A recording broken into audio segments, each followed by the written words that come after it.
Hello, everybody. What is going on? And welcome back to another episode of Seahawks Now, your home for all things daily Seahawks news, updates, rumors, coverage.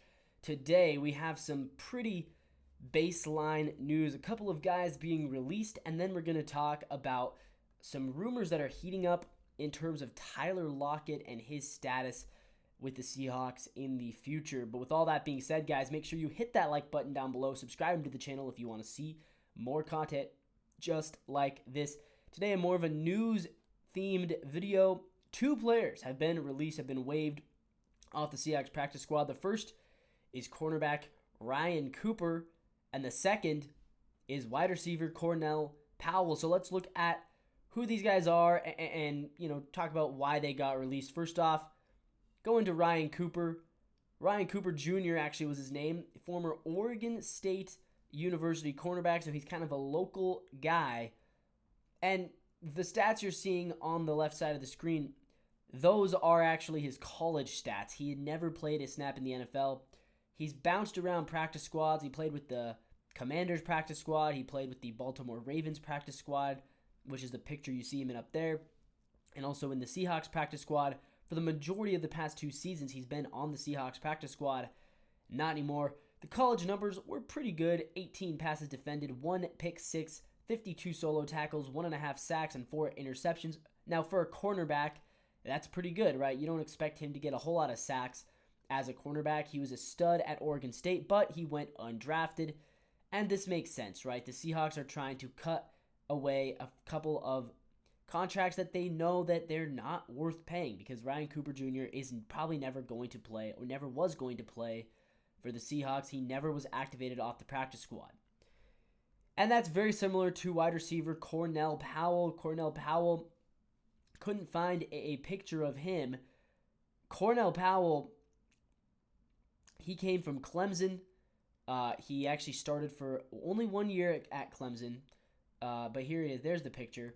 Cornell Powell, 1,211 yards at Clemson, 93 receptions, 10 touchdowns, 13 yards per catch, and he averaged 22.4 yards per game. He was at Clemson for a solid 5 seasons. He redshirted as a freshman, and then he played for 4 seasons, never transferred, which, just as a side note, what a breath of fresh air, a guy who never transferred, but it was a different time when he played. He is actually a veteran in the league. He's played on a lot of different practice squads. He did play a couple of games with the Chiefs. He never caught a pass, but he played some special teams in-game action with the Chiefs. And he won 2 rings with Clemson, 2 national championships as a member of the Clemson Tigers. But, again, he only started for 1 year in college. He was an undrafted wide receiver. He's bounced around the league, spent most of the past couple seasons with the Seahawks practice squad. And you never know, he could always come back to the practice squad when it's all said and done. But yeah, this is Cornell Powell, and he is ultimately released from the Seattle Seahawks. All right, I want to get to the Tyler Locket news. Tyler Locket to Vegas rumors have been heating up. A lot of articles out there right now talking about whether or not Tyler Locket has a future in Seattle, and if he doesn't, could he have a future in Las Vegas instead? And I definitely see why there is speculation there. I think Locket to Vegas would make sense for both parties. When you think about it, Pete Carroll, he's probably looking for familiarity in Las Vegas. He's looking for a veteran receiver. The Raiders might have a new quarterback. If not, it'll be Aiden O'Connell, who is young. If they could draft someone, he'll also be young. So they're going to want somebody who can be a veteran adult in the room to kind of mentor that young quarterback. Tyler Lockett's not a wide receiver number 1, but he's still a solid 2 and a great 3. In the Raiders, they already have decent receivers. Obviously, their strength is probably their tight end room.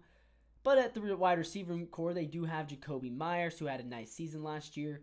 So Tyler Lockett, he could be their number 2 receiver, but really he'd be their number 3 weapon, because Brock Bowers is kind of their number 1 when you think about it, this the volume that he got last year. And they also have guys like DeAndre Carter who can fill the weight. So they don't need to ask Tyler Lockett to be a superstar. They just need him to be a 500-yard, 3 or 4 touchdown guy, and he can be that. He can be that for a cheap price. if Russell Wilson ends up being the quarterback, it would make way too much sense. So yeah, I do think that there's some validity to this, and I think also part of the reason is because the general expectation in the league is that Tyler Lockett is not going to play in Seattle next year, at least not for the contract he's currently owed. Now, if he wants to restructure the deal and try to get below kind of a $5 million mark, that could make a lot of sense. And I've talked about this in the past. I do believe that if Tyler Lockett wants to retire in Seattle, I think he has earned the right to do that. However, it all depends on the contract, because as we've discussed on this channel before, you can either pay Tyler Lockett $10 million or $5 million or however much he's asking for, or you can probably find two rookies to do the same thing, the same level of production, right? Tyler Lockett, he's probably going to go for about 500-ish yards realistically, because this season he was fully healthy all year and he got 600 yards. Realistically, he's getting older. Well, let's say next year he's going to go for 500 yards and 3 touchdowns. Why would you pay Lockett $10 million to do that when you can pay Jake Bobo and a 5th-round rookie and an undrafted rookie a combination of $4 million to put up similar numbers when you combine the 3 of them, right? And you were saying, well, Tyler Lockett's better than Jake Bobo.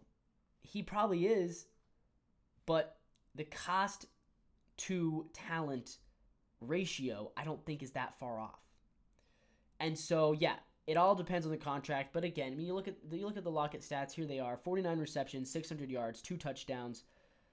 Still at a decent yards per reception of 12.2. That's good. And just 134 yards after catch. And that's always been one of my kind of knocks on Tyler Lockett, is that he doesn't get a whole lot of yards after catch. He's not a guy who likes to put himself into the fire. And you can say, well, that's smart for him. You know, that's how he's had so much longevity in his career. You know, he's been able to stay healthy by not running straight at people. He's kind of the opposite of DK Metcalf in that way. But at the same time, you want a guy who's going to prioritize winning as well. And sometimes it feels like Lockett makes, I hate to say it, but sometimes it feels like he is making business decisions out there when he could be going for the extra yard, and he ends up going down instead because he's trying to avoid injury. But that's all I have to say, guys, about this kind of a slow news day, a slow news weekend, but things should be heating up soon as free agency is right around the corner. The new league year is right around the corner.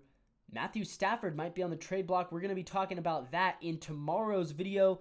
And if you want to check out some of our past videos, I just did a video about why I think Jackson Dart could be a mid-round steal for the Seahawks. We've also got videos talking about who could potentially be the Seahawks' first-round draft pick. We've got Seahawks talking about we've got videos talking about whether or not the Seahawks should target Aaron Rodgers in free agency, whether they should target Kirk Cousins in a trade, whether they should target Russell Wilson, an old friend, a lot of those types of videos. So if you want to check those out, if you want to see my opinions on who I think the Seahawks should and shouldn't target, then make sure you subscribe to that channel, hit the bell for future notifications, and as always, guys, until next time, go Seahawks.